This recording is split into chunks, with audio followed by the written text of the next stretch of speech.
Hey, good morning, good afternoon, good evening. It's Curtis Hyde with Colorado Computer Support. And if you cut, copy, and paste or use Control-C and Control-V, this tech tip is designed for you. As always, I'm Curtis Hyde with Colorado Computer Support, and I appreciate you hanging out with me for a couple of minutes today.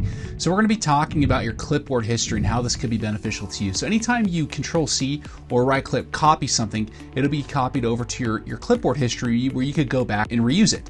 And it's a very easy way to do that. All you're going to do is hit Windows V. When you hit Windows V, it's going to pull up your clipboard history, which you can look at everything you've copied, where you can reuse it, save, take notes, whatever you'd like to do inside of there. So if you have any questions, concerns, want to learn more about how that can be beneficial, or if you have any IT problems that are driving you nuts, we'd love to chat with you about that, see if Colorado Computer Support is a good potential fit to help you out. If you'd like to chat, feel free to give us a call, 719-439-0599, or find us on the web at www.coloradosupports.com. Thank you so much.